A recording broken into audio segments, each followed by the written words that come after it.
Jūs arī dzīvojat ar pārliecību, ka labākie pavāri pasaulē ir vīrieši? Drīzāk nē.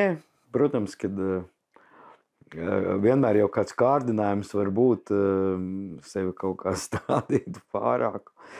Bet laikam statistiski tie vīrieši dominē. Bet tas nenozīmē, ka viņi ir labāki. Nu, bet vīri pavāri jūs ar gudru ziņu noskatījāt, jā? Tad viņš tikai studēja vēl par pavāru, kad noskatīja. Bet man liekas, ka otrādi ir, ka viņš noskatīja. Mēs abi divi esam no Kandavas. Te jūs sen viens otru pazīstat? Cik bija šogad? 42 gadi. Tā ikdienā, ka no visu, kurš tās ēst? Kuram gribās vairāk. Ļoti daudz ēdienas mēs taisam divatā. Kamēr Dainis gaļu taisa, es taisu salātus. Tad ir tāda, ka, ja es paņemu veikalā, piemēram, vistu, tad es esmu atbildīga, lai tā vistu ir uztaisīta. Es varbūt taisu vairāk saldēdienas, Dainis zupas un otros, bet principā mēs abi visu varam uztaisīt.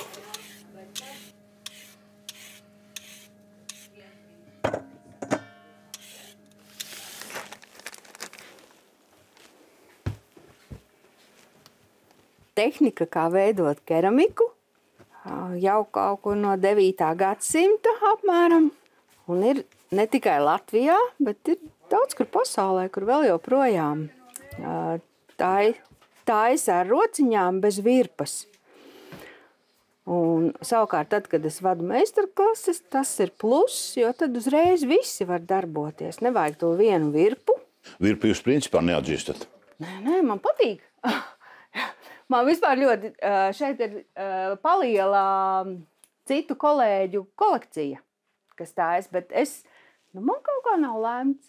Pirmā pieredze man bija tieši šī te lipināšana pie Evalda Vasilevska, un tā arī ir palicis. Man pašai patīk tādi ļoti smalki, ļoti samīļoti, nopulēti tie darbiņi. Citi var taisīt arī pilnīgi citā stilā. Es ne tikai taisu ar rokām bez virpas, bet es arī neizmantoju glazūras. Un glazūras vietā tos darbiņus vienkārši pulē ar smalku, ļoti gludu akmenīti vai stiklu, porcelānu, tādu ļoti gludu materiālu. Un viss, kas izskatās pēc glazūras, īstenībā ir tikai ļoti nopulēts darbiņš. Un, viņš ar to paliek blīvāks, spīdīgāks, gludāks un patīkamāks lietot un kopt. Tā. Tas ir sākums, viens no 4 darbiņiem. Bet kā tā podiensība nāca vienā jaukā gaišā dienas laikā, čiks un viss? Vainīgs ir Dainis. Viņš brauca vairākus gadus fotografēt. Kā Evaldam Vasilevskim pēc plenēra izkurina cepli un ņem ārā svaigus darbiņus. Vienu gadu, otru gadu braucām. Un tā kā man diezgan daudz rokdarbi, mākslas veidi bija pazīstami, tad likās, ka pamēģināt arī šo. Tā nopietnāk, biežāk es sāku taisīt tad, kad tuvumā cepli uzmūrēja. Kad man tā kā Rēzekne, Kaunat ir kā 260 kilometri.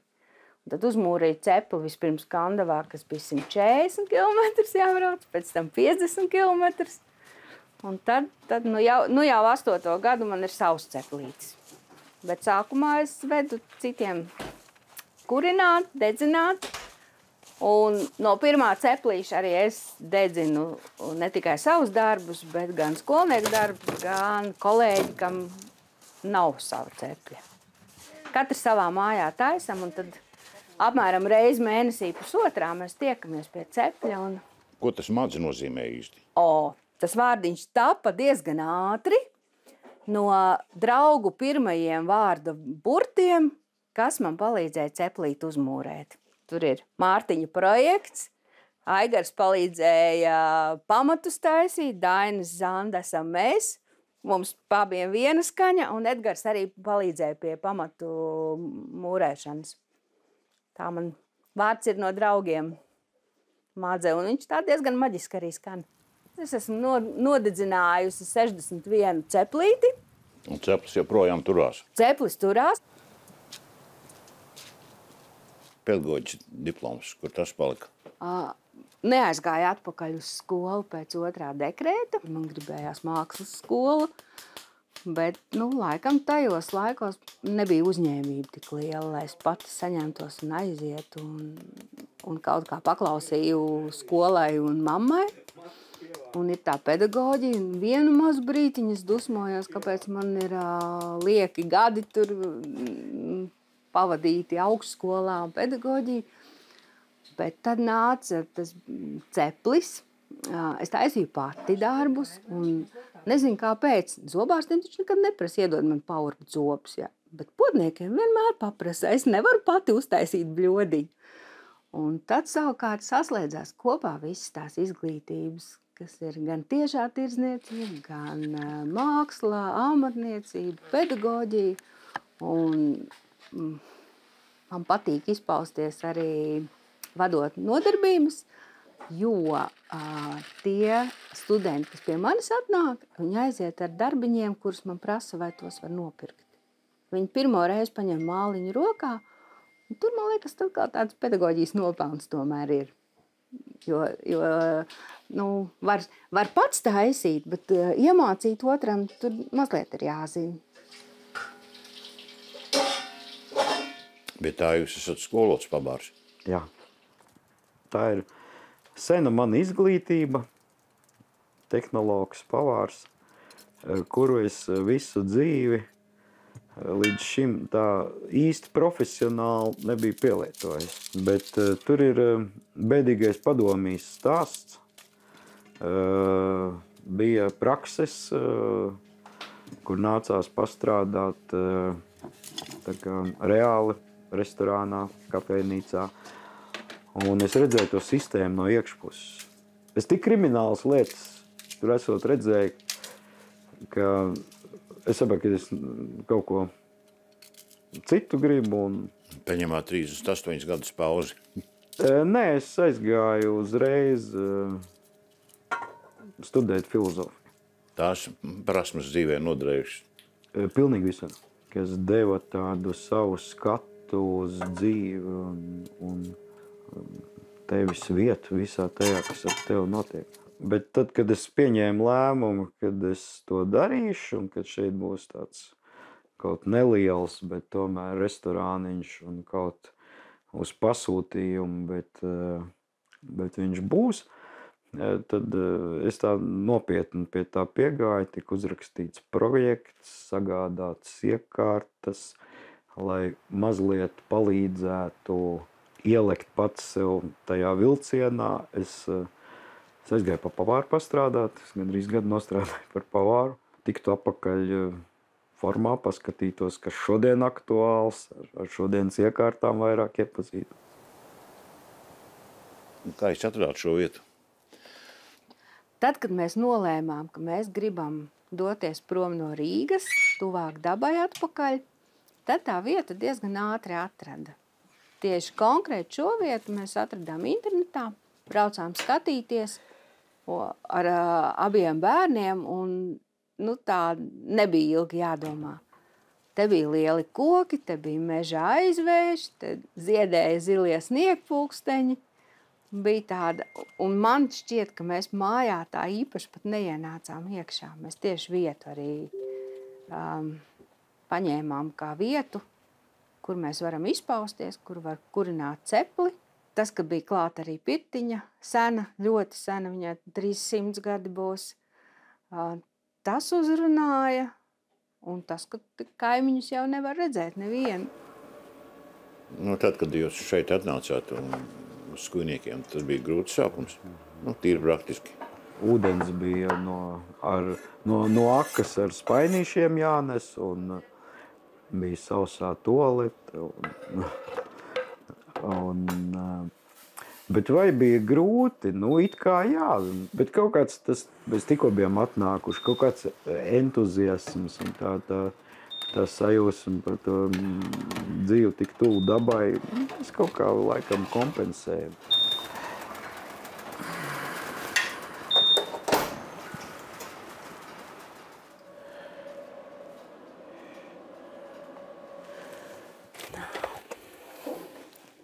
paņēmuši.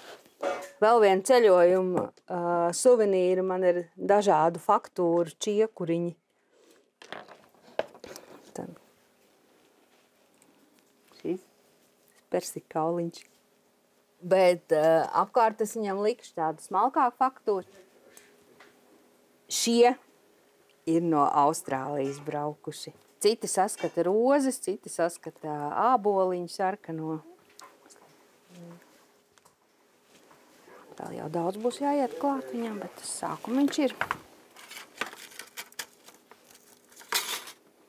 Tad jūsu darbnīca ir viens kaktiņš istabā. Viens kaktiņš un otrs galds. Mēs tie rūķi, kas taisa ne no kā.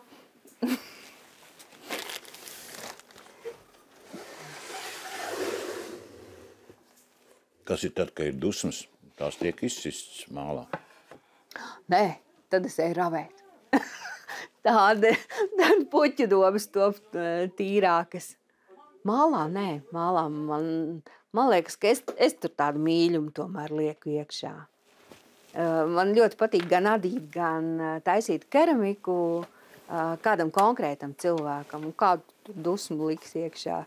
Tad tikai labi vārdi un labas domas ir par to cilvēku, kam taisa. Kā ir tā podniecība nekad neapnīk? Nav gribējusi pasaukt kaut ko citu? Es tur paralēli daru arī visu ko citu. Varbūt tā podniecība man neapnīk, tāpēc, ka es gan taisu, gan vadu meistarklases, gan taisu rotas no tās pašas keramikas, gan kurinu cepli, kas mums ir kā pasākums arī ar ugunskura zupu. Taisot tās meistarklases savas, kāds ir tas iespējas tiem cilvēkiem ar savam rokām pašiem kaut ko vairāk gribas darīt vai mazāk? Ir ļoti dažādi. Tad, kad nāk visi tādi, kas katrs grib, viņam arī labāk sanāk, bet pārsvarā nav bijis tāds, kam galīgi neiznāk darbiņš. Te man vasaras pļava.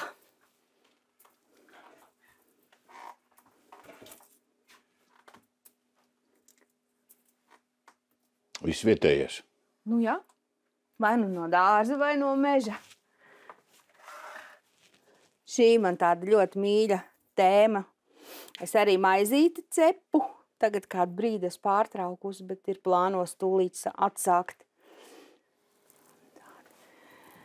Tagad tā amatniecība mums neiet uz galu. Pie mums vēl nē, un man liekas, ka viņi pat mazliet atzīmst. Gan keramika, gan adījumi, izšuvumi. Tāds. Es ļoti priecājos, jo mēs bijām arī projekta ietvaros, bijām arī ārzemēs. Un ir dažas vietas, kur ir pazudusi amatniecība, kur viņam skaitās amatniecība, ka tu uzglezno kaut ko virsū gatavam darbiņam. Bet bēdīgākais ir, kad arī tajās vietās ir pazudusi vajadzība pēc tās. Jā. Ka viņi jau vairs, viņiem neprasās un nevajag. Tas ir tā bēdīgi.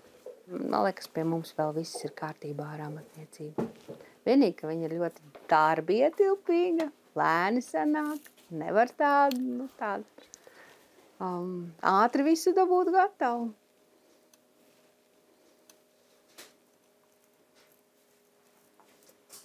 Un jūties kā kandavniecis vai kā kas šobrīd? Es teiktu, ka es esmu kandavniecis no Vidzemes ar latgaļu saknēm. Jo man viena no vecām mamām arī ir no Latgales. Man liekas, ka man vispār ir ļoti daudz no vecās mammas. Vairāk nekā no mammas un tēta. Bet vecā mamma bija gan liela rokdarbniece, šuvēja, un viņa bija arī saimniece.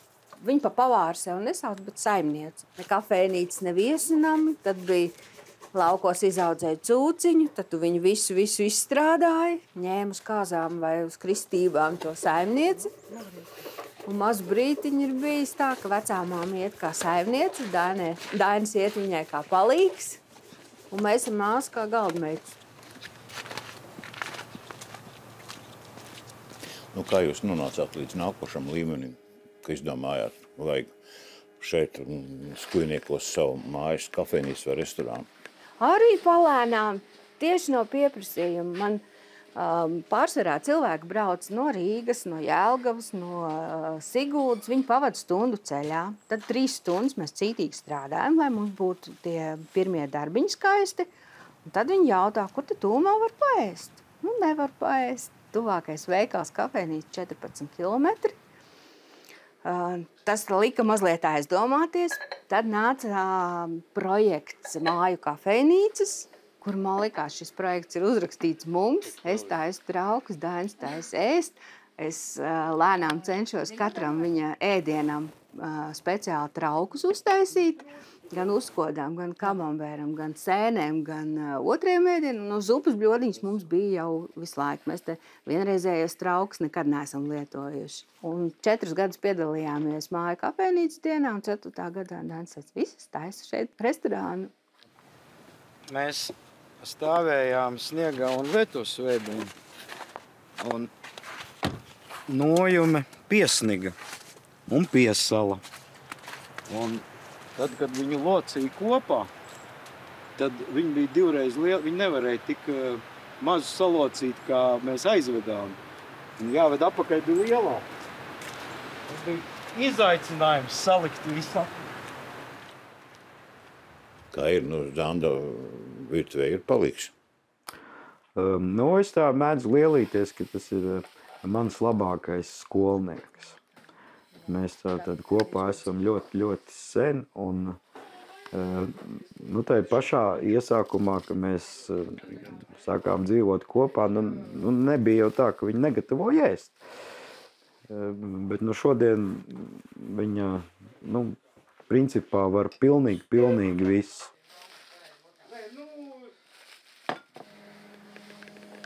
Dainis katru gadu kādus 100 ķirbīšus izaudzē. Produktus cenšos iegādāt pēc iespējas tuvāk audzētus. Un vēlams, lai es personīgi pazītu pašus audzētājus. Liela daļa no tādiem galvenajiem produktiem man tiek pašu saimnieku un audzētāju pievesti klāt. Jērs no Madonas puses, liellops no Smiltenes puses, zivis arī Madona. Ko nevar, tas tiek kaut kur iegādāts. Daudz ko ļoti tuvā rādījusā es nevaru iegūt. Es jau gribētu, kad man kaimiņš audzē puķkāpostus, bet tuvākie puķkāposti ir 25 km attālumā. Cik pašdārziņā tiek izaudzēts? Tā īsti šī bija tāda pirmā sezona, mums bija ļoti spraigs pavasaris, mēs maz izaudzējām, bet tā zaļumiņus un kādu tomātiņu, gurķīti, kabacīti, ķirbi pašiem ir. Šis tas ir, droši vien ar katru gadu būs mazliet vairāk. Meža ogas, sēnes. Meža ogas. Ja mēs zinām, ka tās dzērvenes tur ir, un tas ir 4 kilometri no šejienes, tad pāris reizes vajag aiziet, lai tāds minimums vismaz ir. Un tad tur cita garša, tās meža ogas jau prasās pašiem. Brūklens ir vēl tuvāk, tās ir 3 minūtes ar kājām no mājas. Tepat tās mežiņā auga.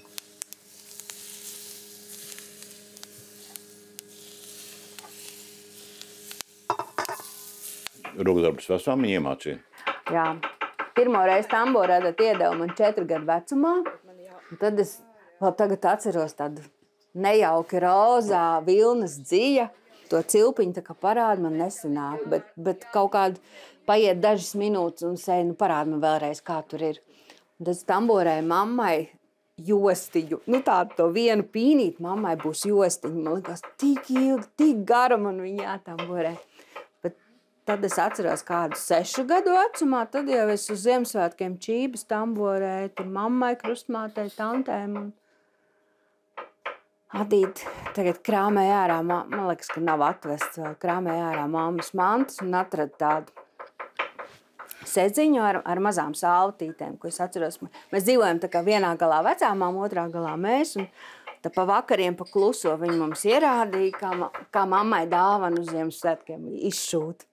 Rokdarbi ir tas, kas man sagādā baudu, un tieši tas process, tā, ka Tad, kad viņš ir uzadīts, vairs man nav tik interesanti kā tieši tas process, kad var tā drusku paglaznot ar dzijām, ar krāsām.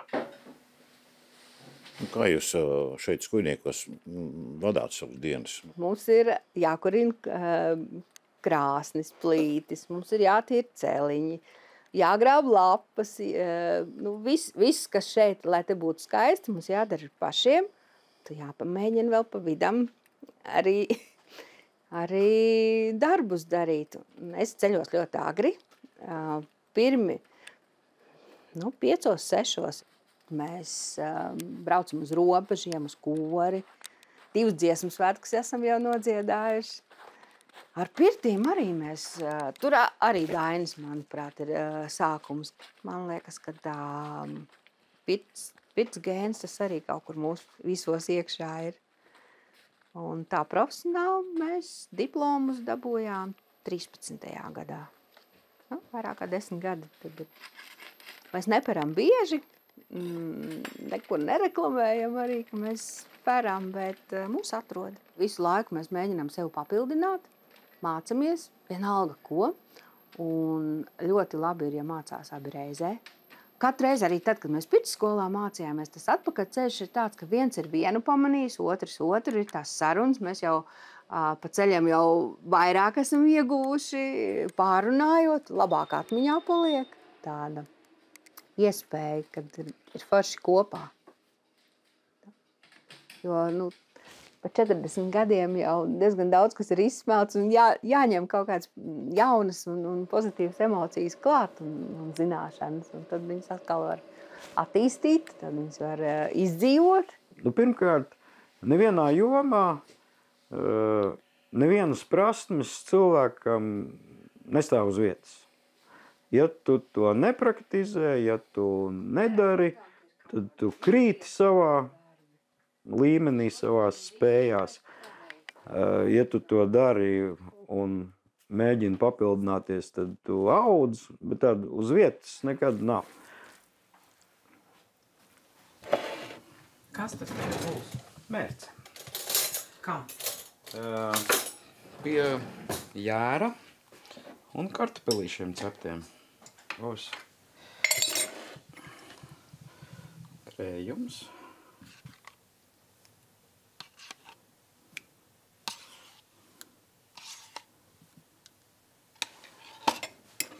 Pašu lasītas dzērvenes un mazliet mārķi.